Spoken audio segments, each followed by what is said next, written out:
Self-discipline is the center of all material success. You cannot win the war against the world if you can't win the war against your own mind. So a dude screamed to me the other night, "Hey Will, I want to be an actor, man. I want to be an actor just like you."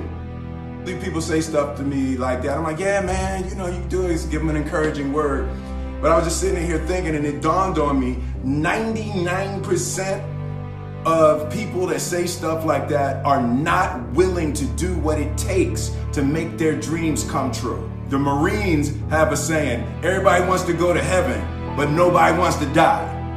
And that's just real. At the center of bringing any dream into fruition is self-discipline. You know, something as simple as food and eating.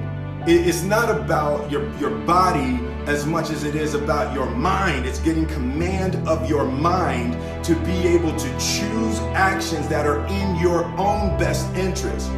Every day, we are choosing shit that's not in our own best interest, right? So if the world is attacking you and the world wants to fight you and the world's trying to hold you down, so you gonna kick yourself in the balls?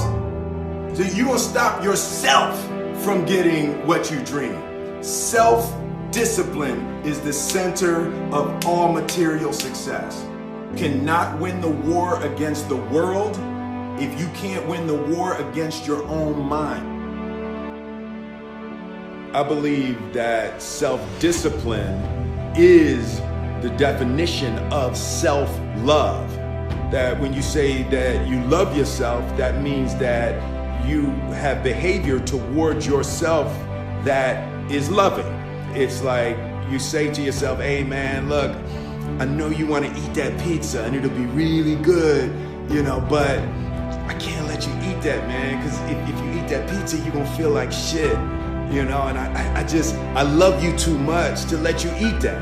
And I think the word discipline has kind of gotten a bad name. We think about it in terms of punishment. I'm not talking about discipline in that way. I'm talking about discipline in the sense that you forego immediate pleasure for the exchange of long-term self-respect.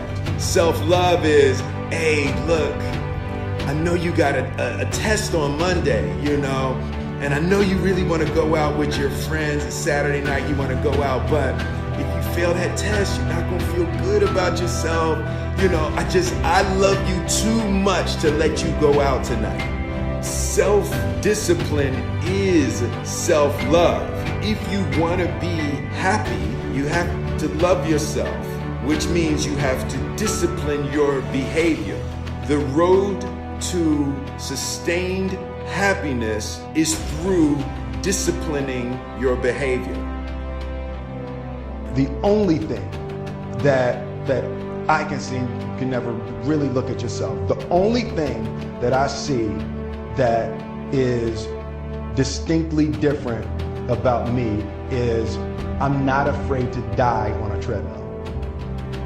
Right? I will run. You would not be outworked. I will not be outworked. Right. Period. You know, you might have more talent than me. You might be smarter than me. You might be sexier than me. You might be all of those things. You got it on me in 9 categories. But if we get on the treadmill together, right, there's 2 things. You're getting off first, or I'm gonna die. It's really that simple, right? So let's go back to the question about what if people block me out. There's gonna be 2 options. I'm gonna get back in, or I'm gonna be dead.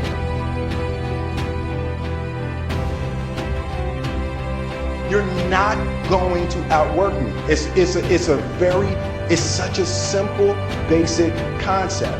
It's the guy who is willing to hustle the most is going to be the guy that just gets that loose ball.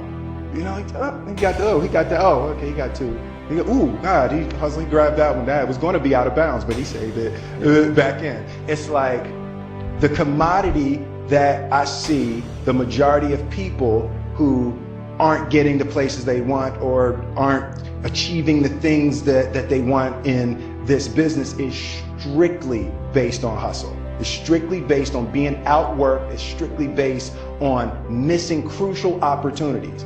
I say all the time, if you stay ready, you ain't got to get ready.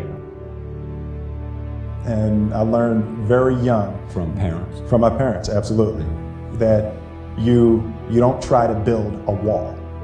You don't set out to build a wall. You don't say, I'm gonna build the biggest, baddest, greatest wall that's ever been built.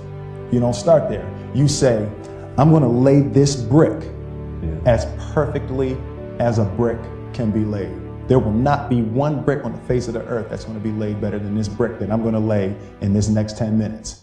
And you do that every single day. And soon you have a wall. And soon you have a wall.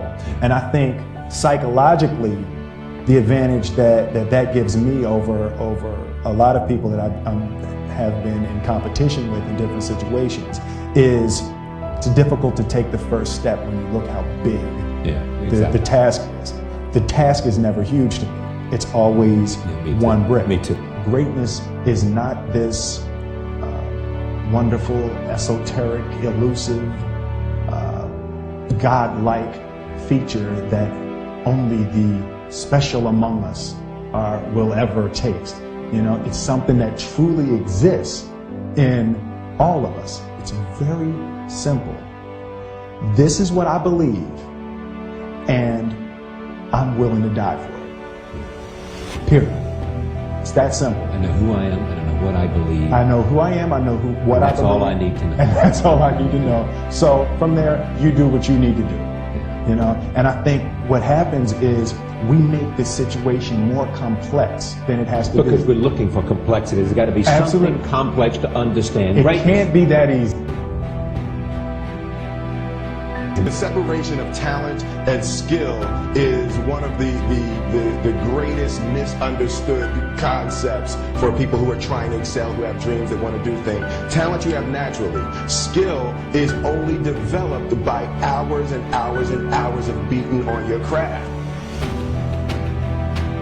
I've never really viewed myself as particularly talented.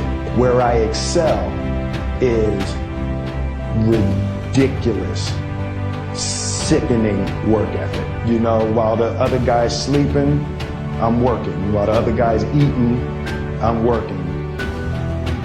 There's no easy way around it. No matter how talented you are, your talent is going to fail you if you're not skilled. You know, if you don't study, if you don't work really hard and dedicate yourself to being better every single day. I love this one. Fail early, fail often, fail forward. You know, it's always a little bit frustrating to me when people have a negative relationship with failure.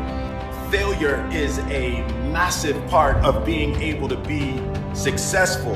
You have to get comfortable with failure. You have to actually seek failure. Failure is where all of the lessons are. You know, when you go to the gym and you work out, you're actually seeking failure. You want to take your muscles to the point where you get to failure, because that's where the adaptation is. That's where growth is. Successful people fail a lot. They fail a whole lot more than they succeed, but they extract the lessons from the failure and they use that, the energy, and they use the wisdom to come around to the next phase of success. You gotta take a shot. You have to live at the edge of your capabilities. You gotta live where you're almost certain you're going to fail. That's the reason for practice. Practice is controlled failure. You're getting to your limit, getting to your limit, getting to your limit. You can't lift that. You can't do that until you get to the point that all of a sudden your body makes the adjustment and then you can do it. Failure actually helps you to recognize the areas where you need to evolve. So fail early, fail often, fail forward.